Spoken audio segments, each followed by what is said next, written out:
સુરત જિલ્લા ભારતીય જનતા પાર્ટીનું નવું ઘર આજે બારડોલી ખાતે 10 ગામની અંદર એક આધુનિક સગવડવાળું, આધુનિક સુવિધાઓથી સભર ભારતીય જનતા પાર્ટીનું નવું ઘર આજ રોજ ગુજરાત પ્રદેશ અધ્યક્ષ આદરણીય શ્રી સી.આર. પાટીલ સાહેબ, સંગઠન મહામંત્રી આદરણીય શ્રી રત્નાકરજી, સુરત જિલ્લાના પ્રભારી મંત્રી આદરણીય કનુભાઈ દેસાઈ, પૂર્વ કેબિનેટ મંત્રીઓ, રાજ્ય સરકારના મંત્રીઓ, અમારા જિલ્લાના સૌ ધારાસભ્યશ્રીઓના સહયોગથી આજે આ લોકાર્પણ કાર્યક્રમમાં મોટી સંખ્યામાં કાર્યકરો ઉપસ્થિત રહ્યા હતા.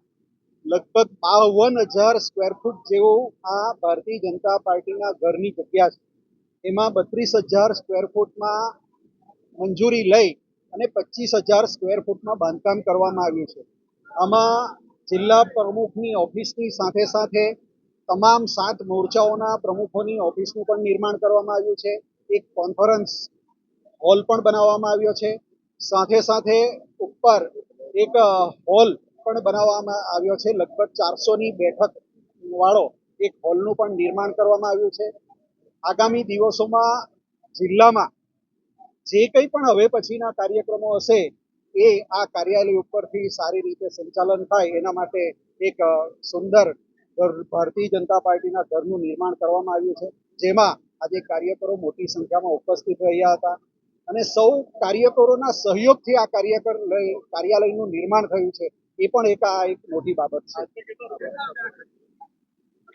હજુ એમાં ઘણું ખરું કામ બાકી છે, પણ અમે એની અંદર ખૂબ એવી મોટી રકમનો લગભગ કાર્યાલય લોકોની પાસેથી ફંડ લઈ કાર્યકરો પાસેથી ફંડ લઈ અને આ કાર્યાલયનું નિર્માણ કર્યું છે. એટલે ચોક્કસ આંકડો હજુ અમારી પાસે નથી, પણ આગામી દિવસોમાં હજુ હોલનું કામ અમારું થોડું બાકી છે.